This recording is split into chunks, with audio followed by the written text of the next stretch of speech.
This podcast is brought to you by Most Valuable Podcasts, leading the league in podcasting entertainment. What's up, real MVPs? Ricky Widmer here, along with the one, the only, Brandon Swanson. Hey. And we are back coming at you with the Primetime Podcast right here on Most Valuable Podcast, your one-stop shop for, I say all of college sports, but let's be honest, we usually dive into college basketball and college football. Have not touched college volleyball yet. Haven't looked at college baseball, college softball, a little bit of college badminton. Haven't dove into any of those. Just basketball and football are our main two. And today's a big one, Brandon, because last week we had the NBA big board.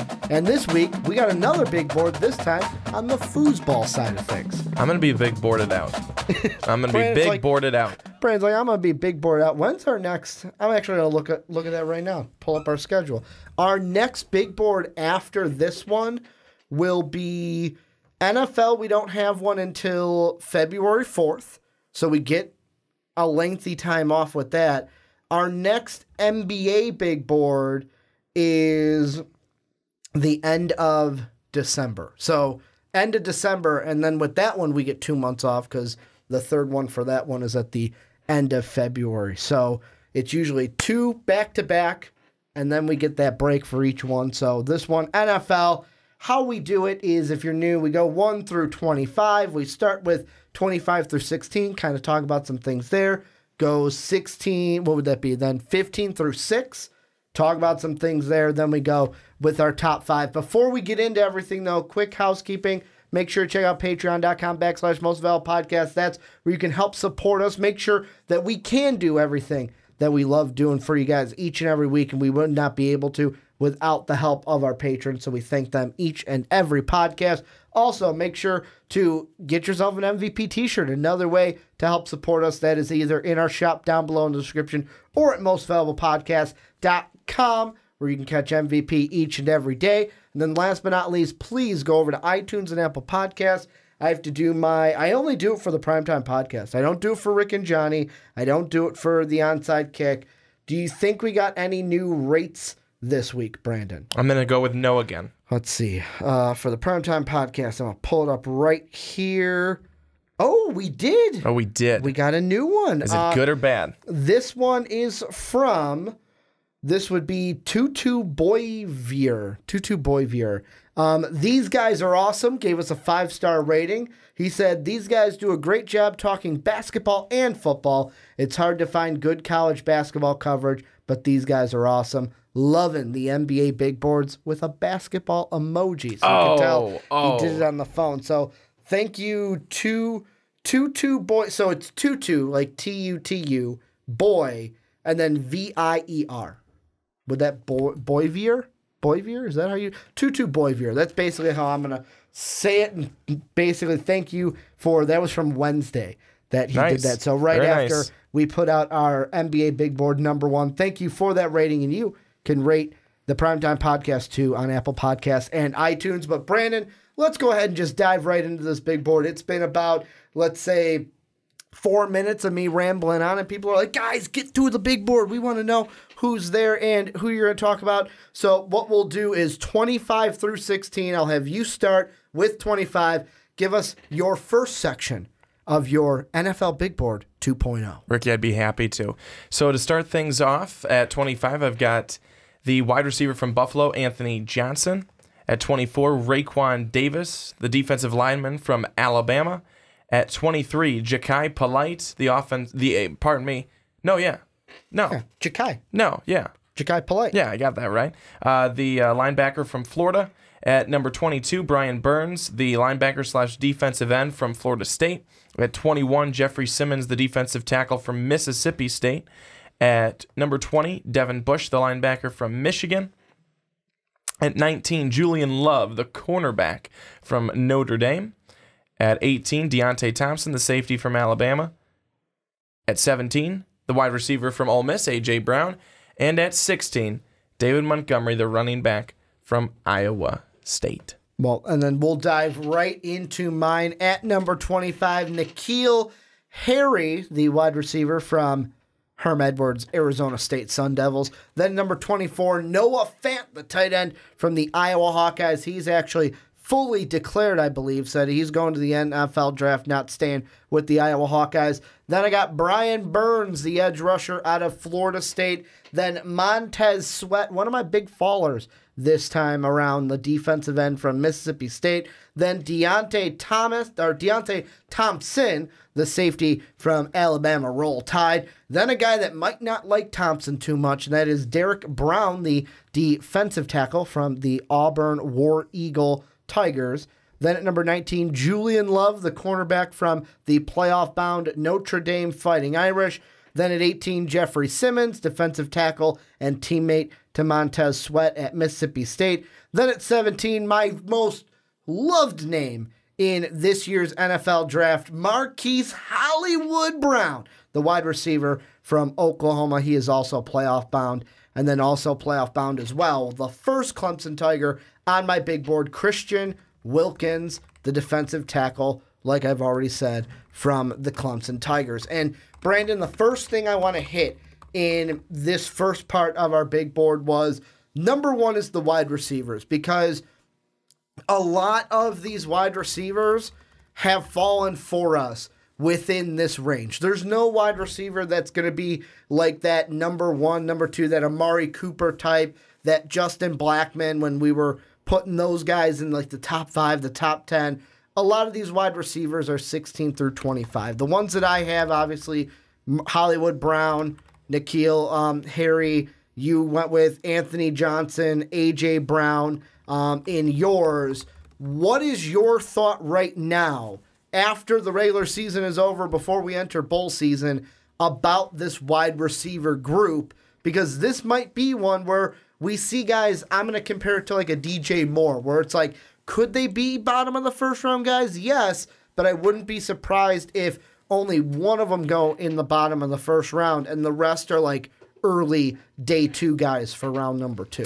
Yeah, no, that's absolutely what I'm thinking. Well, I know for me, my guys, A.J. Brown and Anthony Johnson, they've fallen, but they haven't fallen out of my top 25, and it's because I think that there's still a lot that they showed this year. There's a lot of good things that they did. There's what you can see is from their seasons in the past, they've been able to build on that. They've been able to still continue to produce for their teams. That's why I think that definitely this is one of those situations where they could be an end of the first round into the second round type of thing. We're not talking, all the way in the third, the fourth, or anything like that. Now maybe they do because of other things that they need, but I still think at the same time, some of these wide receivers have proven to be very good talents and very good playmakers on their respective teams. And for me, the kind of, I've got one that I'm super excited for. Obviously, he's the highest receiver on mine, Marquise Hollywood Brown, because this is a kid, every time that, like, I get that he's sub 6 foot, so he's not going to be like that wide receiver where it's like, throw it up, let him go get it. But this is a kid for me where every time I watch him play, and it could be also that he's playing with a Heisman level quarterback in Kyler Murray, and it could also be because he's in a great offense that fits him in Lincoln Riley's OU offense. But I look at this guy and I go, you know what?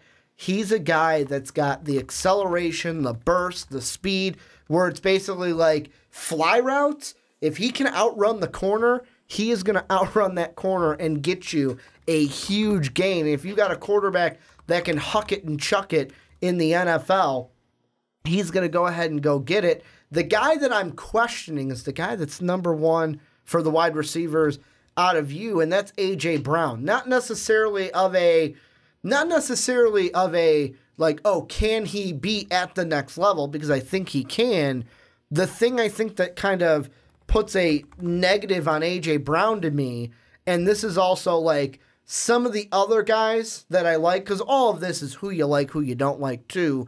And like, you look at Mel Kiper, you look at Todd McShay, you look at the other big boards, and a lot of the thing that you got to take in with a small grain of salt to me is their production in college, where you'll see some where it's like, oh, this guy, I've got him lower because his production was less. And I think for me, that's my problem with A.J. Brown is he's 6'1", 225. He's got the skills to be a wide receiver at the next level. He can be an effective route runner at the next level.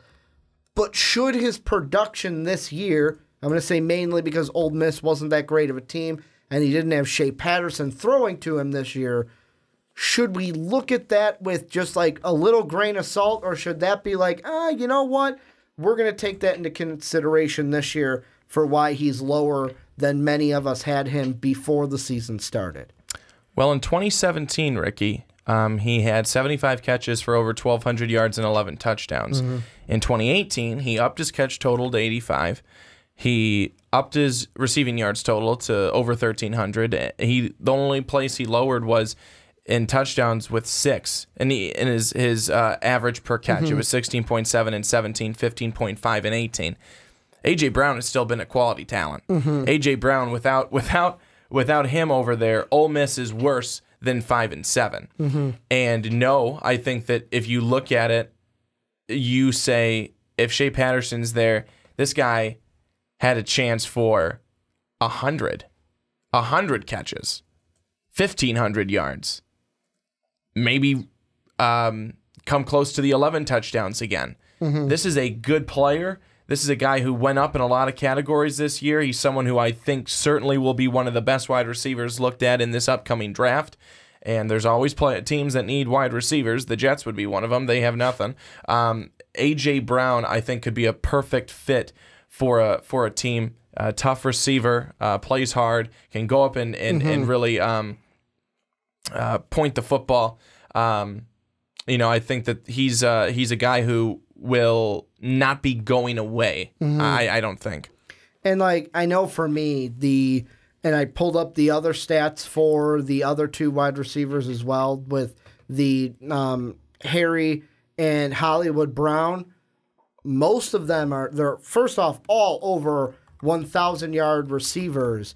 But the biggest kind of difference between them, and this is, of course, I'm going to relate this like what we did to the Duke guys in the NBA big board with splitting some hairs here, where Hollywood Brown was just over 1,300 yards right now, 17.6 yards per catch, 10 TDs. Then you've got Harry, who's just over 1,000 yards, so about 300 yards less than the other two, but he's got 14.9 on his average per catch, 9 touchdowns. And then you look at A.J. Brown, where this year, like you said, he's in that 1,300-yard range, like Hollywood Brown. He's more towards the N'Keal Harris at 15.5 per average. I think it's a touchdown number. That 6 touchdown number is the only thing that kind of, looking at the stats, is a little bit of a negative compared to the other two. But it's not significant. It's not that significant. But I would put in there, and this is the argument that I would say, especially if you're putting in Marquise Brown to A.J. Brown, A.J. Brown to Marquise Brown, is one has a Heisman-level quarterback, the other one does not. And if this Ole Miss team still had Shea Patterson, like you said, he'd probably be at that 11 touchdown mark that he was at last year. Do you think any of these guys, before we move on to the last guy, I want to mention this one, do you think any of these guys makes a push either via the combine or via individual workouts? Do they push that 15 wall where it's like, you know what, I've been a 16 to 25 guy on these big boards.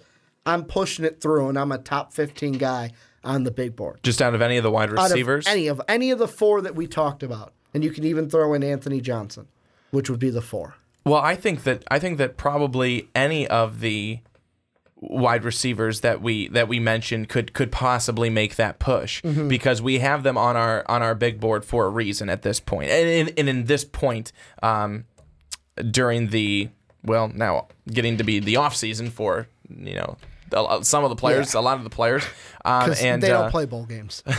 Yeah. But I think a guy like an Anthony Johnson could, I don't want to say come out of nowhere, but that's kind of where he came from last year. kind of came out of nowhere, had this great season.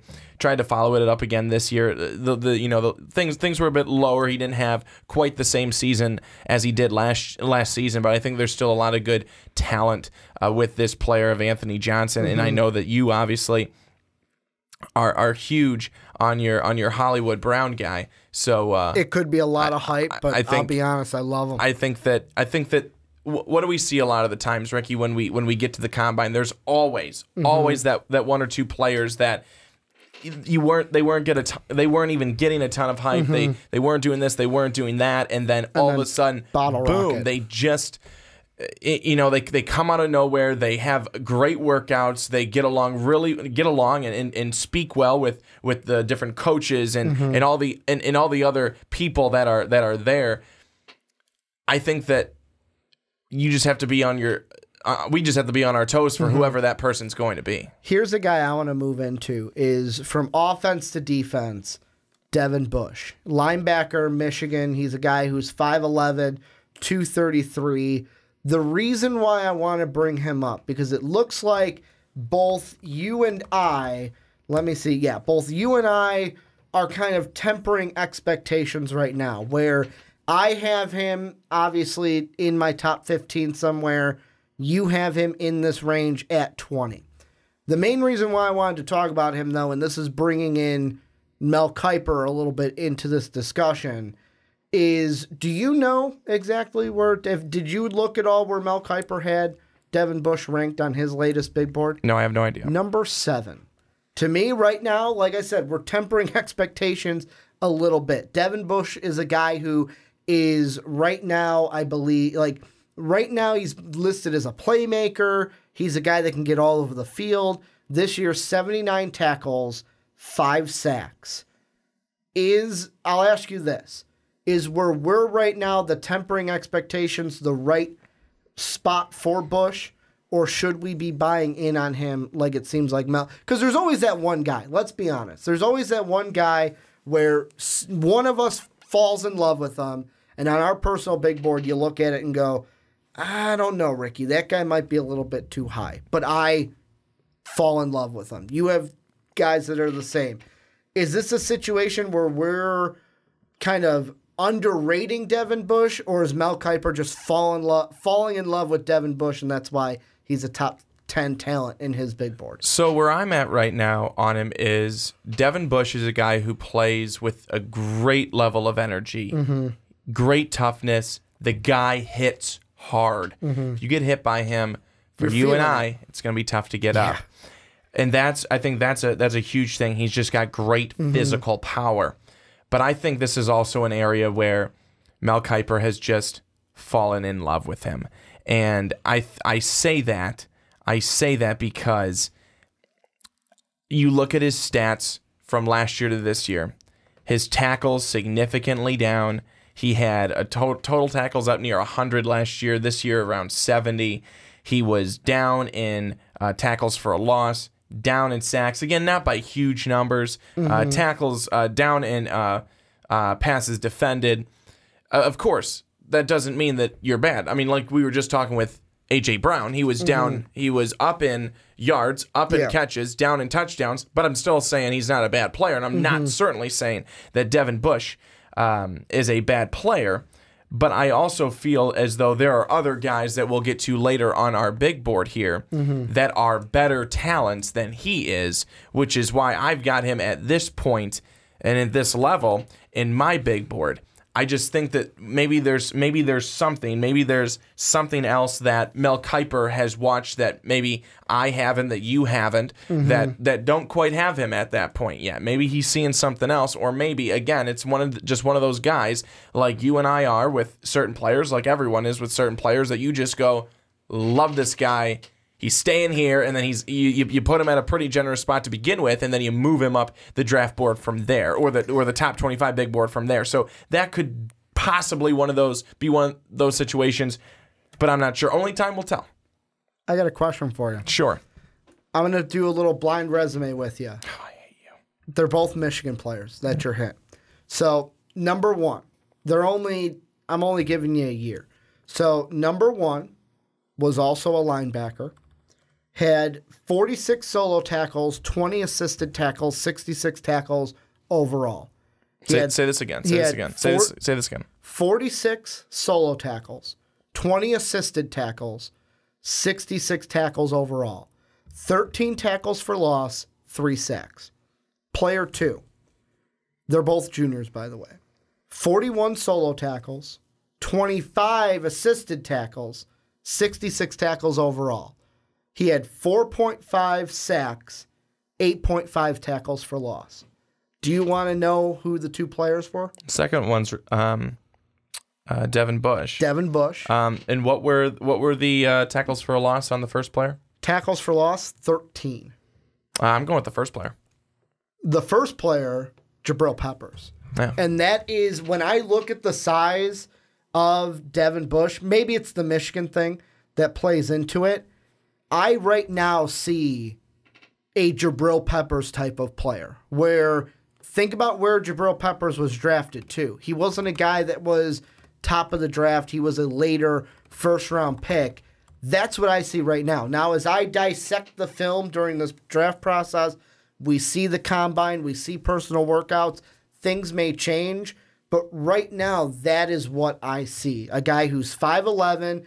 At 222, he's about 10 pounds bigger than what Jabril is. And I'm not saying they're the exact player, but like when I look at his size, I look at the position he plays. Now, Jabril was a kind of hybrid player. He was. You cannot say that any other way. Yes. Yeah, he was that star where it's that safety linebacker. Hey, I'm a safety. I'm going to come back. That's why he had an interception to his total that year. But he was also a safety to, hey, I'm going to come up and be that linebacker type of player also, where I think, with me personally, Devin Bush is going to be more of that, I am a linebacker, I am not a safety, like Jabril Peppers. But I look at the size and I go, if you're going to play him at the line like a linebacker, it's going to kind of be like Jabril Peppers because they are similar in size. And their stats in college, their junior year, their last year, are eerily similar.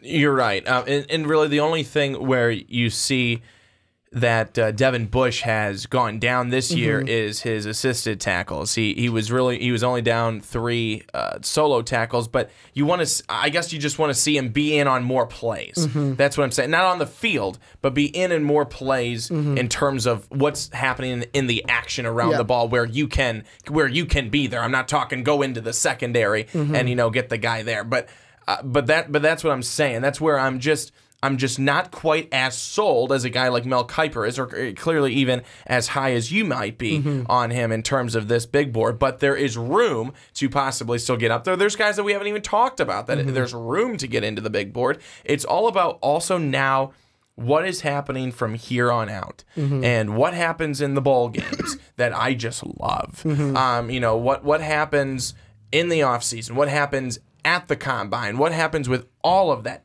This is just a small piece. It's the second one, but it's just a small piece. Well, and also, and this is the last thing I'll say, is the thing that might affect Devin Bush in this draft more so than any other draft that we've seen since the Clowney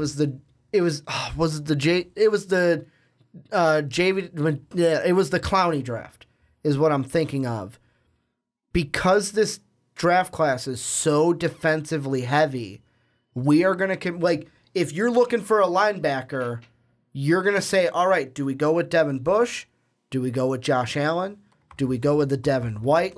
There are multiple guys. Oh, do we go with Brian Burns? There are multiple guys in this draft class that you're going to split hairs against. And I know us outside of the big board, we're most likely going to have a topic at one point where we take Josh Allen and Devin Bush and put them 1v1 versus, all right, we're comparing these two prospects, or like a Devin Bush and a Devin White, and kind of look at them, because that's a lot of what this is too, is do you like Josh Allen more than this one? Do you like Devin White more than this one? And where do you have them personally ranked? Any final thoughts on anything we didn't have planned to talk about before we move into 6 through 15? I'm good. This is where you guys come in. Let us know what you guys think down below in that comment section. Let us know, what do you think of our big board? What are some guys we didn't touch? What do you think of the guys we did touch down below in that comment section. And Brandon, let's move on into our next topic, and that'll be, I say next topic, it's the big board. We're moving it's to the same 6 through topic. 15. I'm just so used to, hey, let's move on to our next topic. No, let's just move on into the next bracket, which will be 6 through 15. If you're joining us on YouTube, what are you doing? You didn't check out the first one? I'll try to put, if future me remembers, I'll try to put it up there above Brandon. Odds are I won't. Or odds are I'll be like, damn it, I didn't get to do that, and I'll do it like 2 days later. But future me, you got to remember to do that for the people. But Brandon, how we're gonna do this is like we do like always. We'll list off our 6 through 15, who we got from 15 to 6, and then we will talk about the key guys, some key positions we're going to talk about for this area of our big board. Being the gracious host that I am, I will let you go first. Give us your 6 through 15. Well, starting at 15, I've got Josh Allen, the outside linebacker from Kentucky, not the quarterback who then went back into college to come out again. At 14, Greg Little, the offensive tackle from Ole Miss. At 13, DeAndre Baker, the cornerback from Georgia. At 12, Justin Herbert, the quarterback from Oregon. At 11, the West Virginia quarterback Will Grier. At 10, Clellan Ferrell, part of that wonderful Clemson defensive line, the defensive end. At 9, Dwayne Haskins, the quarterback from OSU. At 8, Jonah Williams, the offensive tackle from Alabama. At 7, Devin White, the linebacker from LSU. And at 6, the defensive tackle from Clemson, Dexter Lawrence. And then going right into mine, I will start with that cornerback that you had at number 13. I'm going to start with DeAndre Baker from the Georgia Bulldogs. Then at number 14, a guy we talked about in segment numero uno, Devin Bush, the linebacker from the Michigan Michigan Wolverines. Wow, Michigan fans are going to be upset that I threw in the Michigan State before Wolverines, but Michigan Wolverines. It was because I was thinking of their hated rival, and who I've got at 13, Dwayne Haskins, the quarterback from the Ohio State University. Number 12, Clellan Ferrell, the defensive end from the Clemson Tigers. Then at number 11, Jonah Williams, offensive tackle from Alabama, Roll Tide. Then at number 10, quarterback from the Oregon Ducks, quack, quack, Justin Herbert. Then at number 9, Ole Miss offensive tackle, Greg Little. Then at number 8, the guy you had at 6, Dexter Lawrence, defensive tackle from the Clemson Tigers. Then at number 7, Josh Allen, the linebacker from the Kentucky Wildcats. And then rounding everything out for my 6 through 15, at number 6, Rashawn Gary, the defensive end from the Michigan Wolverines. And the first thing I want to look at, and I know that I have to say this, Brandon, there are going to be a few people that get upset at us for this next conversation we are going to have, because we all know we've hit the nail on the head, we've beat the dead horse. This is not the strongest of quarterback classes. We know that. I don't have to say that over and over. Can I just make a really quick mention? Go ahead. Is that when they say strong quarterback classes, do they use the word strong in terms of there's a lot, or do they use the word strong in terms of these quarterbacks are really good?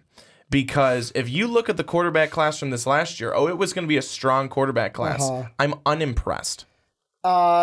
Just to be honest, I mean, they're not. I'm not saying they're bad, but they're very underwhelming. But this year they've been underwhelming, and they have a lot of room to grow. And I expected they will, but they have a lot of room to grow. The thing too, and this is no one came out when it was a Ben Roethlisberger and went like 15-1 in his I just want to say season. this: the Jets are basically shutting down Sam Darnold because they got no offensive weapons around him and an offensive line that can't protect him.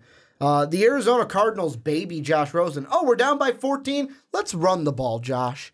Let's run the ball. We'll baby you. We don't want to set you up for failure. Here, we'll deal with our kid gloves when we're holding Josh Rosen. I know. That's also part of the problem. Plus, with Josh Allen, he was injured this year as well. Lamar Jackson's probably looked like the best rookie. But do you know what I'm saying? It's like, we have a lot, so it's a really strong quarterback class. What they're saying is, and I kind of right now am saying this, and I've made this comparison before, is right now I look at this quarterback class, and it might be only because of Justin Herbert, because Dwayne Haskins might go back, and we'll talk about that in a second. This might be a minor step up from the E.J. Manuel class, where we had we had E.J. Manuel, Geno Smith was in that class. The Ginger Giraffe, Mike Glennon, was in that class. Matt Sparkles Barkles, after he went back to college and came back, was in that class. Remember Ryan Nassib? He was going to be the guy for the Giants. Then Tyler Wilson. Landry Jones, he got cut from the Steelers this past year before this season. We also had Brad Sorensen. Remember him from Southern Utah. I'll be honest, I don't. Zach Desert, the Miami, Ohio guy. Everyone's like, oh, he'll be the next Big Ben because he's from Miami of Ohio. And then B.J. Daniels from South Florida and Sean Renfree from the Duke Blue Devils. Yeah, it doesn't scream a great quarterback class to me. Oh, and I forgot about Jeff Tull from Washington State, who went undrafted and signed with the Buffalo Bills. So that's what I think of right now when I think of this draft class. But the thing I want to ask you about is quarterbacks. And people are going to get upset because they're going to say, guys, this is such a rich defensive class. What are we doing talking about the quarterbacks? Well, the league meaning the NFL, rides and dies on quarterbacks. And there are teams that need quarterbacks. So, of course, we're going to talk about quarterbacks in this segment because this is where we have most of ours. I've got my only 2 quarterbacks here. You have your 3 quarterbacks in this range from 6 to 15. We're going to look at each of them, but the first guy I want to start with is Justin Herbert. And the big thing, and you could say this about Dwayne Haskins too, the question is, will he come out? Will he declare for the draft? Because there are kind of lingerings and some voices coming through the grapevine that are saying he's probably going to come back for a senior year. And before I ask you if he should or shouldn't, I want to throw this at you. Player A, player B, I will tell you player B is Justin Herbert and who I'm going to compare him to. Player 1, also Pac-12 quarterback. In his junior year, threw for 2,800 yards. He completed 58% of his passes, threw 21 touchdowns, 11 INTs, a 130 passer rating. Justin Herbert this last year, almost a 3,000-yard passer. He had 2,985, 28 touchdowns, 8 interceptions, 59%, almost 60% of his passes completed, 147.7 quarterback passer rating. Now, the first guy I mentioned, obviously Justin Herbert, this is his junior year. The guy that I just mentioned at player A was a quarterback junior. We thought he was going to come out. He did not. He came back for a senior year. That senior year, he threw for 6,000 yards or 600 yards less. He was a 22. 6,000 yards. 600. Wow. 2265 was his final passes.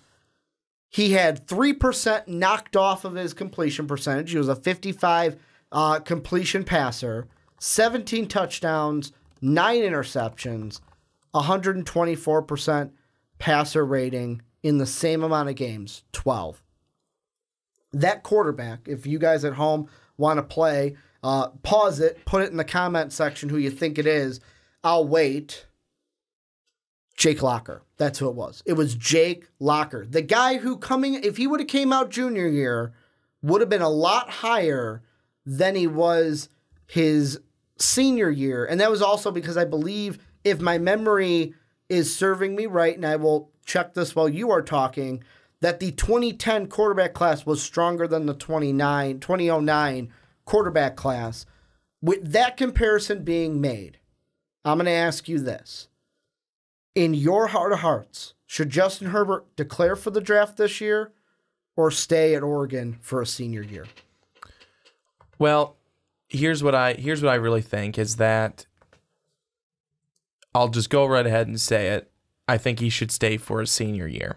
I have him right here, but I really think he should stay for a senior year. And the reason for that is because while he's very good, great arm, athleticism, the guy is a really good quarterback and a great talent.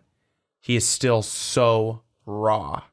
He is still so raw. And I think that there is so much refining that can be done with him that if he stays his senior season, there is a very good opportunity for him to grow, for him to get better now while in college, be able to do some of that refining. And then once it's time to go NFL, he is one of the top quarterbacks, as opposed to just being some guy who is, yeah, he's good. He's going to be right here in the middle. Possibly by staying, he could give himself a chance for a top 5 pick.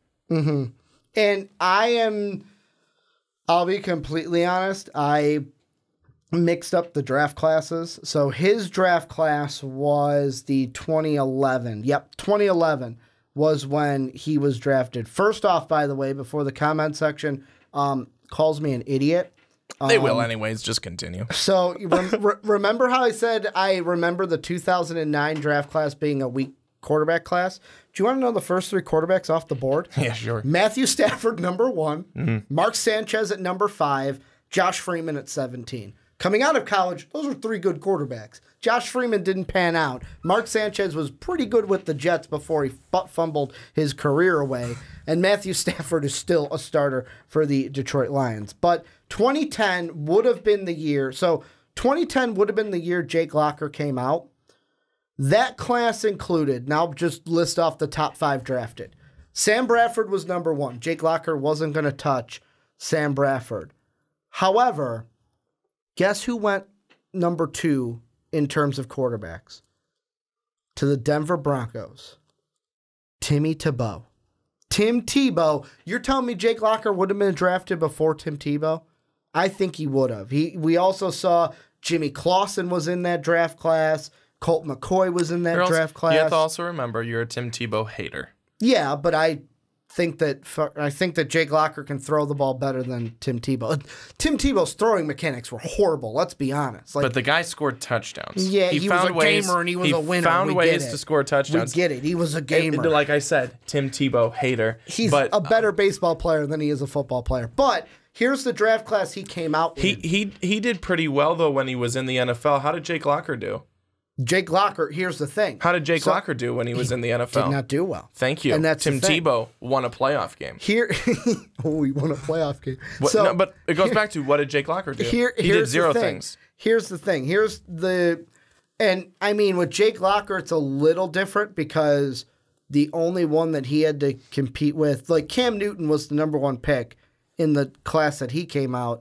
The 3 that were drafted was Jake Locker, Blaine Gabbert, and Christian Ponder were the other quarterbacks. The next 2 drafted after them, Andy Dalton and Colin Kaepernick, had better careers than the first 3. But Justin Herbert is, I think what magnifies this for him is this is a different situation. And what makes this situation different is I'm going to pull Dwayne Haskins into this conversation now.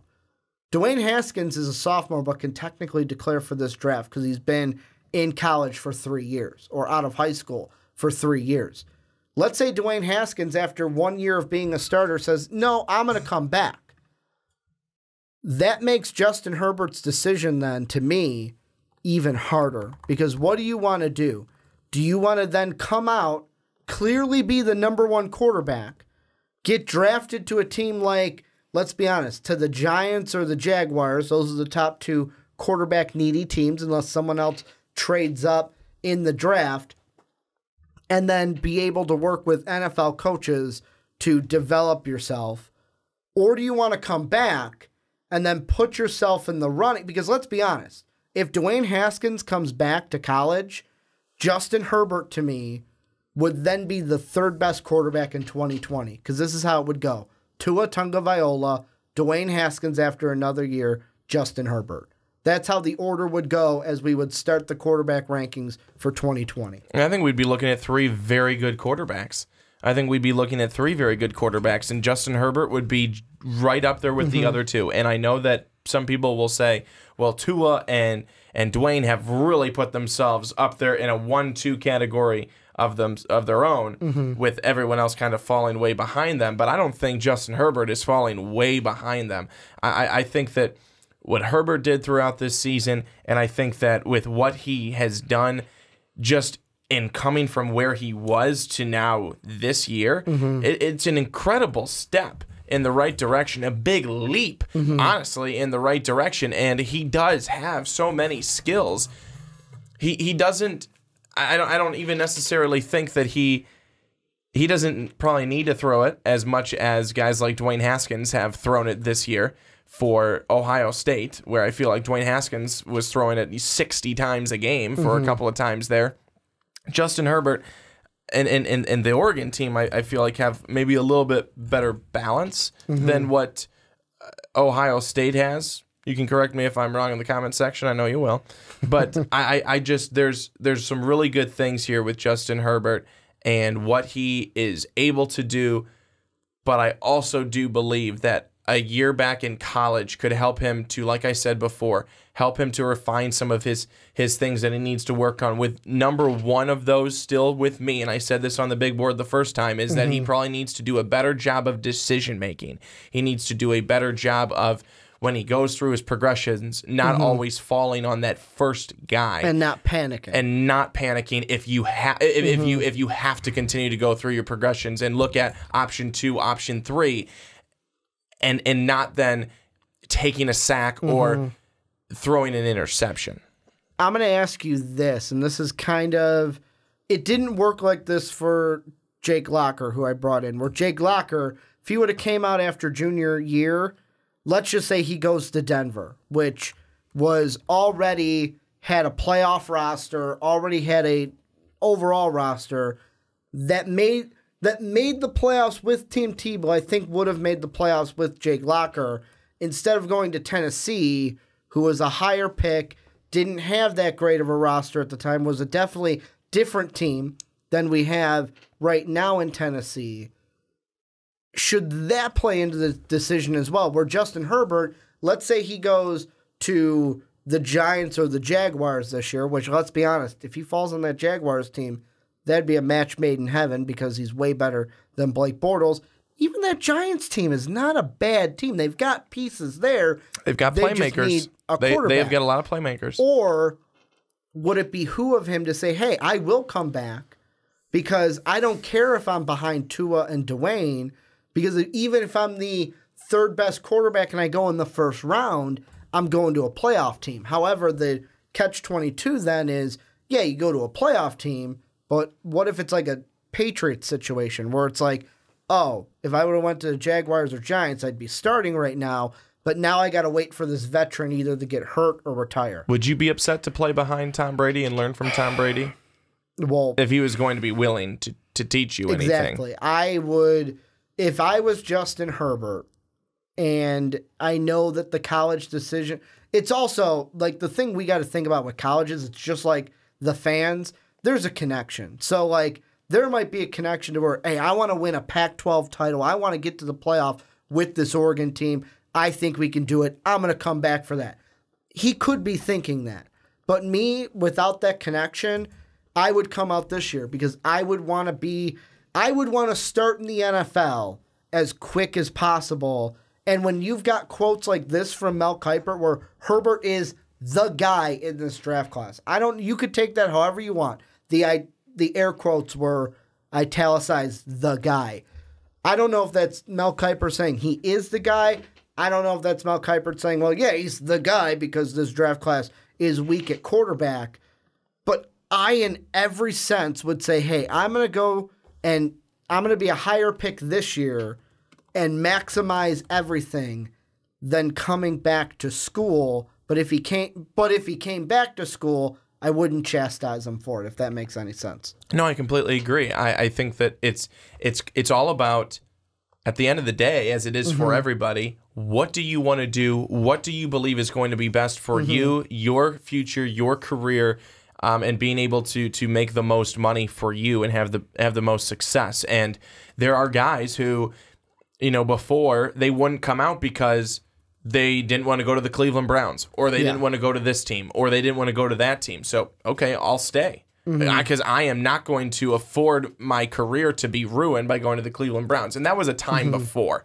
Now I think if you were going to the Cleveland Browns, it would be like, all right, I want to go to the Cleveland Browns. This looks like a team that's really on the rise. Last two questions I got with the quarterbacks away from Justin Herbert. First one, Dwayne Haskins. Same question I asked about Justin. Should he come back or should he stay? Or should he stay in school? Should he declare for the draft? Dwayne Haskins, I mean, this is a guy who is so good, and he could definitely come out and I think make an impact for a team, but he's going to stay.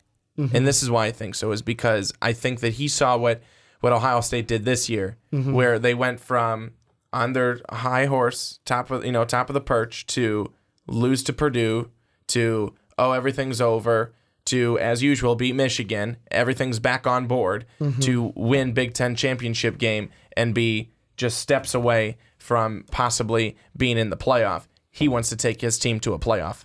Well, and not just that. I am, on this case with Dwayne Haskins, I am on the sense of come back to school. And the reason why I say that is, for a guy like Justin Herbert, he's been a 2-year, at least, like a 2-year at least starter, where 2017 he was a starter. It got cut short because he had the collarbone injury, and then he played the 12 games this year, where basically, to me, if Dwayne Haskins came out after this year, you know who I would compare him to? Cardell Jones. First-year starter, leaves after 1 year of starting. I'm on my high horse. I'm in the playoff. I know Dwayne Haskins not in the playoff, but Ohio State was on a high horse at the end of the year. I'm going to go out and into the NFL draft. How did that necessarily work for Cardell Jones? Not that great, because he still needed a lot of work. Where Dwayne Haskins, I would say, come back, get that second year as a starter. Because look at all the guys. I know you criticized him a little bit, poking fun at him earlier in the segment about the guys who was drafted this year. But take a look at him. Sam Darnold, at least a 2-year starter. Josh Rosen, at least a 2-year starter. Baker Mayfield, at least a 2-year starter. Josh Allen, at least a 2-year starter. When you can have that, like even Jameis Winston, who I can't stand, who I think is a garbage, Tampa Bay fans come at me, I think is a garbage quarterback at the NFL and would not want him anywhere near my team, mainly because of his decision makings, not because of his play on the field. He came out after as a redshirt sophomore, but he had 2 years as a starter with the Florida State Seminoles. That's why for Dwayne Haskins, I would personally come back. Last quarterback question I want to ask you before we move on into a linebacker. Will Grier, let's say Herbert and Haskins go back. If you're the Giants, and I know this is kind of a mock question, but I'm pulling it in anyways, because neither Mark and I next week are going to mock Will Grier to either of these teams. Giants are currently at 7. Jags are currently at 9. Niners don't need a quarterback. Raiders don't need a quarterback. Jets don't. Cardinals don't. Lions don't. Falcons don't. If Haskins and Herbert go back to college, if you're the Giants or the Jags, would you pull the trigger on Will Grier with the 7th or the 9th pick in the NFL draft? I would. I sure would. I really like Will Grier. I really like Will Grier a lot. He's a big quarterback, big arm. He can find his man, and he loves his main man over in West Virginia. He's a guy who sometimes, again, decision-making, you look at and you go, why the heck would he do that? But I think overall he's got a lot of good, he's got a great skill set. He's got some great intangibles.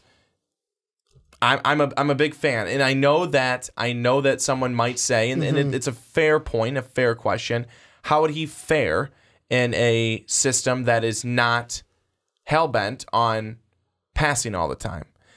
With obviously him coming from the Big 12 primarily, with a stint in Florida, but this is also a team, if you notice, West Virginia, they were a team that did put the ball on the ground in terms of running the football a number of times throughout the season and had some success.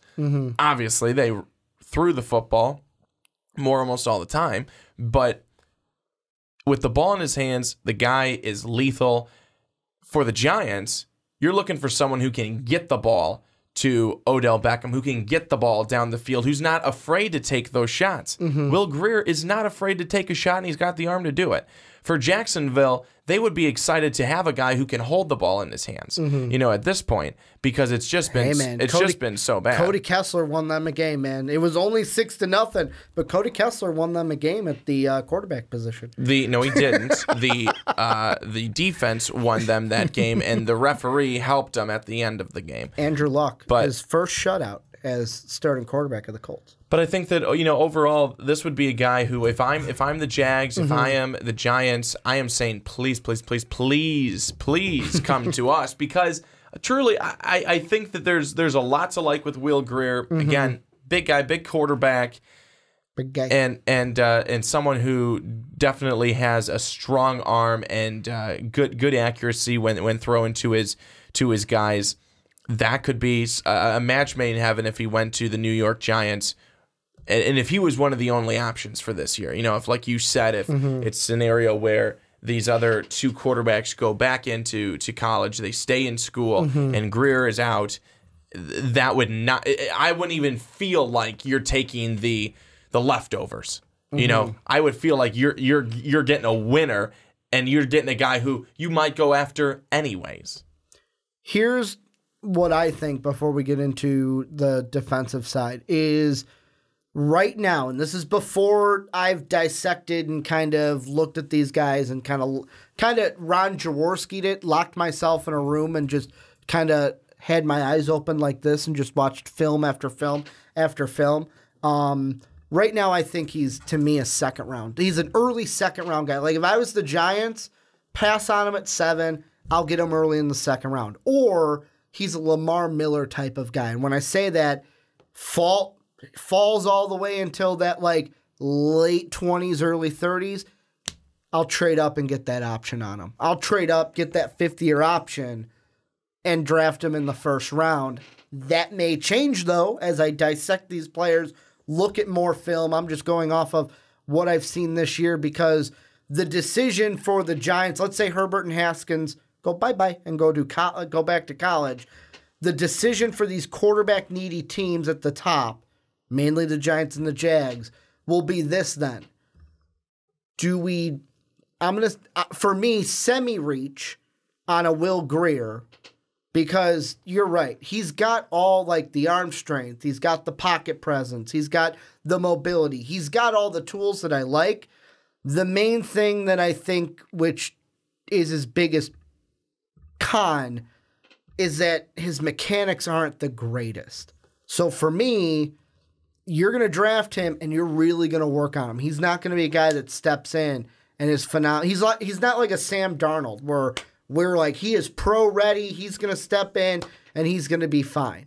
You're going to have to work with him a little bit. You're going to have to get those mechanics down at the next level, and that's why for me right now I feel like pass on him. There's no one else in the first round right now that I think would take a quarterback, and then I would pounce on him, either trade up if the trade is right late in the first round or take him in the second round. Do you have a rebuttal to that before we move on? And, I don't really. I think that when you really get into the mechanics part, if you really want to talk mechanics and you want to get really in nitty gritty, I think that's a longer conversation. Way longer. That I don't think that we have the time to have right now. But I am understanding of the fact that a team may say, well, he doesn't have your prototypical, fluid motion mechanics. I mean, we see all the time, but he's not as bad as Tim Tebow. Are they coming out from are they over the top? Are they, you got Matt Stafford doing these sidearm BSs all the time. Like I mentioned, Tim Tebow clockwork motion. Yeah, so it's like that you can get into, and again, we will one day, but it's not going to be today. But I understand where you're at with that. But again, I don't think it's especially a team that needs a quarterback so badly, and it's a year like this year where two quarterbacks who are really good, but they stay in school, and Will Grier's kind of the guy that you're looking at. Again, other people have talked about the quarterback from Duke. I like Will Grier better. And I think that he could be someone that one of those two teams, Jaguars or Giants, say, okay, we're going to pluck him first round. Now to end this one, and this is going to be a meaty part because this will probably be our longest segment of the podcast. Let's move into the defensive guy, a guy I want to look at very similar to a guy we talked about in Devin Bush, and that is Josh Allen, not the quarterback in Buffalo, the linebacker with the Kentucky Wildcats. I say similar to Devin Bush because I'm going to map it out the same way. I had him at 7. You had him at 15. I was probably a little bit higher on him than you. Mine may be a little bit of taming expectations, and I'm bringing Mel back in. Todd. I'm bringing him back into the conversation because Josh Allen, he had him at number 4. And when I saw that, I went, whoa, Mel, what are you doing? My first thought was I sleeping on this kid the first time? Like, was I sleep? Like I had to rub my eyes. I'm like, was I missing something the first time? And just to read a little snippet of what Mel's got, he said, I pegged Allen before the season as a potential day 2 pick, so second round, as he broke out in 2017 with 7 sacks and 66 tackles and an interception. He's an underrated. He's been underrated in this class and now has a chance to be a top 10 pick.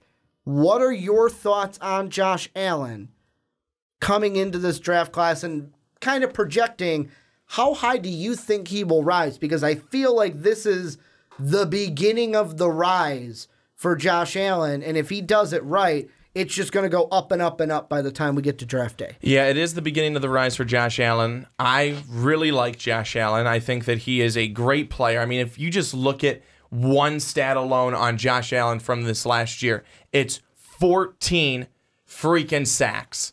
14 sacks. This guy was swallowing up quarterbacks in the backfield. That's huge. For breakfast, tackle lunch, for dinner. a loss. Tackle for a loss. He had 8 more tackles for losses this year than he did last year. And this year he had 18 and a half. He upped his total tackle total. He's also forced 5 fumbles. I mean, this is a guy, and recover too. This is a guy who is going to be a huge threat for whatever team that he's on. And this is a player that is just so dominant in his position that you don't see necessarily come around every single day. This is going to be a big get for whoever's able to grab him. He is going, this to me, Josh Allen, I'm already pegging him. He's going to be a guy that I know, like Mel Kiper said, oh, he could be a top 10 pick. I'm going to say this. He could be a top 5 pick. And the reason why I say that is I know the order is definitely going to change by the time we get to the end of the year. But just take a walk with me, if you may. The 49ers, the Raiders, the Jets, the Cardinals, the Lions, the Falcons. Nick Bosa is your number 1 pass rush. Take him off the board. So whether that's the 49ers, whether that's the Raiders, he'll be off the board.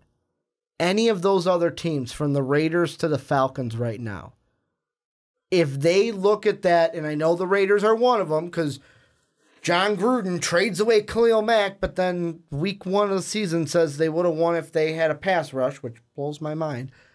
This could be a guy that right now he's the 2nd or 3rd. I mean, I've got Rashawn Gary ahead of him, so technically the 3rd pass rusher on my rankings right now. One of these teams, I would think, is going to say, it's not our biggest need, but we can't pass this up. Especially in this league where the quarterback on offense is so important. You need a guy that's going to get there. And the thing I love most about him is his best trait is that burst and how he can bend through. Like, I was watching film today, Brandon. Like, he'd get that burst off the line. The offensive lineman would get a nice stance, and he would just contort his body, Mr. like Stretch Armstrong, around the guy, and then would get to the quarterback. The only thing that's his worst trait that I think is the easiest to teach is his counters. How do you counter a good tackle, a good offensive lineman at the next level? A good coach can teach that. You can't teach that burst and that bending ability that he's shown this year. Well, that's why you look at a guy like Roquan Smith when he was coming out of Georgia. How he rose. And how he rose and how he was so quick in his moves and his speed that he was able to get off the edge. That was impressive, and that's one of the reasons why you continue to see him rise in terms of, I mean, our big board, in terms of other big boards, in terms of mock drafts. I mean, people started to see that, gosh, this guy is fast for the position he's playing. He is crafty for the position he's playing. And I think that we're seeing some of the same things here with Allen. I'm even going to throw this out, too. I mean, you look at a guy like Marcus Davenport, who's currently with the New Orleans Saints. He was a guy, defensive end. In many of our big boards, we had him like, oh, he's going to be sub 15, like 16 through 25. In the mock drafts, oh, he's going to be late 20s probably because of, or early 20s because of team needs. The Saints go up and trade for him and get him at 14. They say, hey, Packers, we'll give you a first-round pick. We're going to take this guy on the end because we need a guy who can get after quarterbacks. Like, Josh Allen will be a guy either that falls into the Roquan Smith category of he's going to rise and rise and rise because the team's going to go, hey, man, we need to get after quarterbacks. Or a team that's a playoff team is going to trade up for him because they're going to see, hey, how do we get to that next level, especially the Saints. Like, they were a team coming off of that Minnesota Miracle. They needed something, and they're like, we're not going to let offenses beat us next year. They go out and trade up for a defensive guy where I could see a playoff team maybe doing that, and maybe Josh Allen's the guy they trade up for. I just want to say, too, is look at what he's done in terms of his progression year by year. Is that obviously his freshman season, he only had 3 games, had, very minimal there. But then in his sophomore campaign, he was in 13 games, 62 total tackles, 8.5 tackles for a loss, 7 sacks. Junior year, 13 games. He upped it. Sacks stayed the same, but tackles for a loss are up. And then obviously his senior season has the best season out of all of them. And that makes you wonder, this guy just keeps getting better and better and better here in college. What's he going to continue to do when he gets to the next level in the NFL? And that's what's, I think, really impressive. That's also what is probably going to have a lot of scouts excited to see what he does in the bowl game and excited to see what he does in terms of the combine. Because if you're seeing all of this from him, plus he has a stellar combine, man, that's gonna make a scout fall in love. And just to, I'm not gonna make the comparison, but I am gonna throw this out there. I mean, you look at a guy; he's now in his 4th year in the NFL, who was the last linebacker I remember us seriously scouting from the University of Kentucky, Alvin Bud Dupree, who's from the Steelers, who in 4 years now has, 1 interception, got it this year, but 123 combined tackles, 90 solo tackles, and 29 tackles for loss. Last year had 12, his most at the next level in the NFL in 15 games. So that kind of made me think back to, I remember scouting Bud Dupree from Kentucky. One last thing I want to bring up, and this is just me, kind of a throwaway thing here at the end. I just want to quickly mention the 2 offensive tackles, Greg Little and Jonah Williams, because to me it's going to be interesting to see how the storyline progresses throughout. Because to me, Greg Little's a guy, he's your left tackle. You're going to draft him to be your left tackle, whereas Jonah Williams, I'm thinking, he's a tackle right now. He's probably going to shift inside to guard in the NFL. So it's going to be interesting to see which one goes first.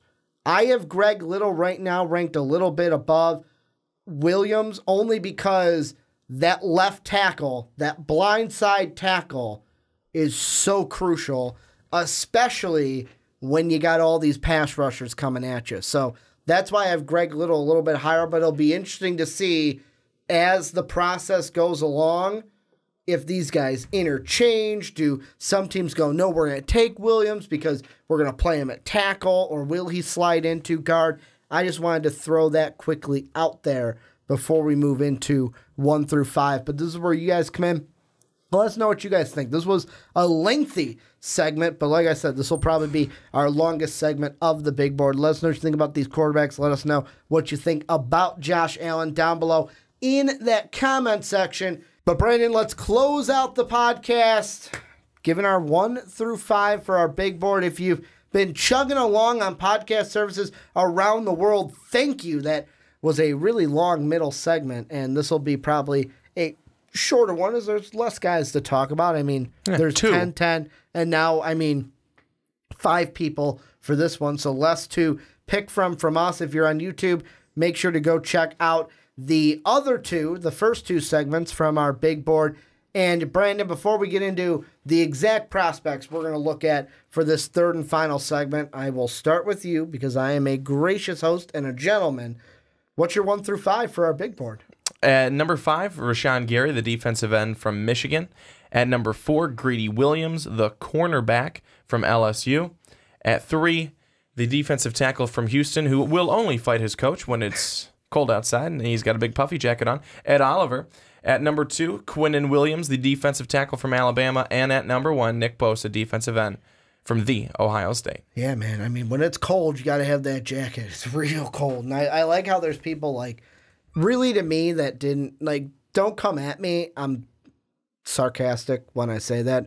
Don't really mean that as a bad thing, but it was just funny that it's really? We're going to fight over a jacket, guys? We're really going to fight? This is the molehill that both of you want to die on. This is the molehill. Applegate, come on, man. Apparently. He wants to show him who's boss because he doesn't want to play.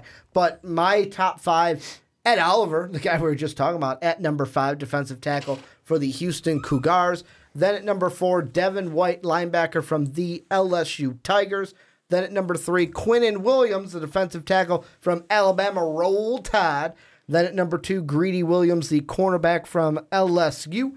And then at number 1, the injured Nick Bosa, defensive end from the Ohio State University. The injured and no longer in college, Nick Bosa. No longer in college. But the first guy I want to start with, Brandon, is Ed Oliver. And the reason why is, if I remember, future Ricky puts it above Brandon's head. On the onside kick, Mark and I looked at Ed Oliver to Nick Bosa and kind of looked between them. Who should be the number 1 pick? Kind of what do we think between them?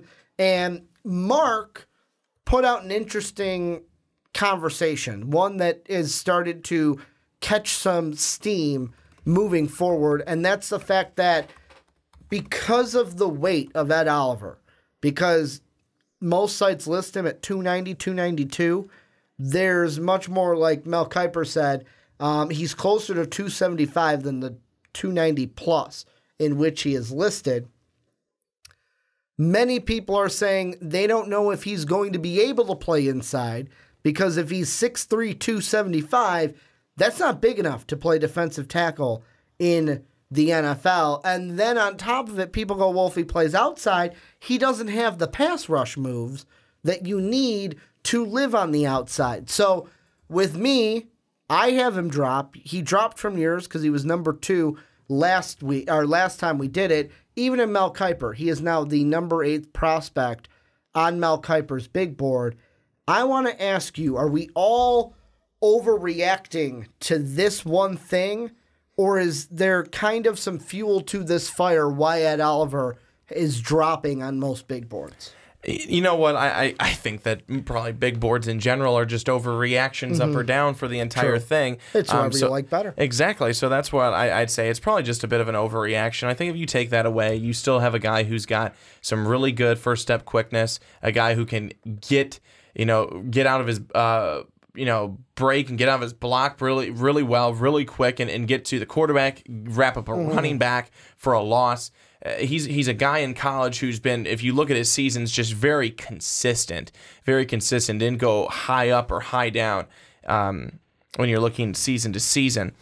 It's also a guy who has great strength. These are all things, of course, that he needs to have in his position in football. But the strength that he has is really incredible and helps allow him to get the edge against his defender. He's a guy who is I think a great talent, and one that you can sit here and debate all day long is one thing, and what one some could say is one ticky-tack thing really going to be the huge difference between whether he's at this spot or at this spot, and the answer would probably be, it probably will be. But right now I don't think that that's a major thing. I think as long as he can do all the all the things, like in terms of what I'm talking, some quickness, speed, strength, all those things, as long as those things are still there and the core is there, the outside you can look at and say, you could probably change this a little bit easier than what you could over here. Well, and one of the things I do want to bring up, because like I said, Mark and I had that discussion, Nick Bosa compared to Ed Oliver, and I want to give some love to Legion Smokey, who commented on that video, and he said, people said the same thing about Aaron Donald, saying he's too small, but look at him now. And the reason why I bring that up is even in his description, Mel Kiper says that the same thing I've said, which is the big criticism. He's smaller than what's listed. He hasn't developed consistent pass rush moves.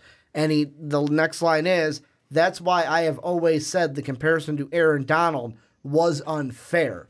And to me, I don't necessarily think this will be an Aaron Donald situation. Like, I don't know if, let's say he is 275, because he's technically listed at 295. I mean, let's be honest. On my, it's in my pocket. I'm going to actually do this live on the podcast. I'm going to pull out my wallet, and I'm going to pull up my license really quick and look at the weight on my license. It is technically wrong. They did update it. 250. Do you think I'm 250, Brandon? Do you think I am 5'5"? Technically, I'm 5'5", 250. Do you think that's true? Yes. No, I am 5'7", 275. I just haven't changed it because I don't know why I haven't changed the height. Like, that's my height from, like, what would that be, when I was a 16-year-old? So really, that's not that good. I've only grown 2 inches since junior year of high school. No, it's not. But I've gained quite a bit of weight since I've gone to 21. I was 250. This one, I am only 275. Thought I got a Siri thing. Like, remember last week I said something on the podcast and my Siri went off. But that to me is the same thing here. Like, he could be 292, but we don't know. Like, some people are saying that he's 275. And I don't know if he, like, let's say he is 275. Is he going to be able to get to that 292 at the least to play defensive tackle in the NFL? Because if you're 275, you ain't playing defensive tackle. Offensive linemen will do this, and they'll be able to hold you back. You'll be so small inside. You need to be bigger when you're running through, kind of fill up those gaps that the runners can't get through. Yeah, I mean, I understand that, and I'm hearing that, but I think that, again, on something like that, that's something where a guy, I think, could change some things to be able to make that add happen. Some weight that weighs, or add some muscle that weighs more. Yeah. I mean, it's. I'm not saying that it's easy. I'm not going to say that, he can just, go out here and, go and eat 2 Thanksgiving meals and, he's got it. Not going to do what Chad Johnson was doing, practicing for, I think it was late in his career. He was in practice and he's just eating McDonald's. And he's like, it don't matter. I'm working it off. You don't think Ed Oliver's going to do that? Grab a couple McRibs, eat a couple McRibs, kind of gain that weight? Well, he probably should. It's only for a certain time while supplies last. But it doesn't affect me or really get to me as it may with other people. Oh, well, we can't. He's out of the discussion. He's too small. Out of the discussion. That's not something that really I look at and go, yeah, he'd really be out of the discussion for me. And let me pull in the other guy that we were going to talk about. And the reason why I'm pulling him in is because you have him at 2 above Ed Oliver on your board. Yeah. I was going to ask the question, well, if let's say you're the Raiders. Nick Bosa gets taken off the board. Do you just go next best player, Ed Oliver? But I would think that question would be no, because you have Quinnen Williams as your second best. And if you were thinking defensive tackle, I would think that you personally would take Williams over Ed Oliver if you were thinking interior defensive lineman. Yeah, I mean, again, this isn't the biggest guy that you're going to get on the line, but he's a guy who is extremely tough, extremely strong, has great strength, and he's a guy that just fights, rips, clubs, whatever he needs to do to try and, get to the quarterback or get to the running back or get to whoever has the football. And that's what I really like what he does on the defensive front, is because he does all those things and he does them very effectively. Again, people will knock him for his size, but this is just an explosive player and one that is going to definitely always have an impact, and certainly has for Alabama. Yeah, and I mean, you look at the LSU tape from this year, Quinnen Williams basically dominated in that game. And the thing that I'm going to say it's kind of scary with Quinnen Williams is you watch him and you're like, damn, that kid knows how to ball. And then you go, oh, that's right. He hasn't played much football. He still has room to grow. Like, when he gets to the NFL, he's going to learn so much that he is just going to get better than he already is. And I got to give props to Mark Weber, because on our first mock draft, I didn't have Quinnen Williams in our first mock draft because it was right after you and I did our big board, and I was like, I don't know if I'm sold yet on Quinnen Williams. Obviously, I am now because he's in my top 5 of my big board, but I just have a feeling, and this is an inkling in my gut, that right now we've seen the flip. Most people are putting Williams ahead of Oliver in their mock drafts. And I wonder if, because Brandon and I talked about this in the first mock draft we did, and I'll throw the question at you. I know we didn't prep this question, but it shouldn't be too hard of one. And you don't have to be like, yes, this is the rock I'm going to die on. It could just be your gut feeling right now. We talked about who could be that guy, like that Laramie Tunsil, that Josh Allen. Not exactly like they did. Like Laramie Tunsil is because the pot smoking picture came out moments before the draft with Josh Allen. It was the inappropriate tweet that he threw out or that came out right before the draft had started.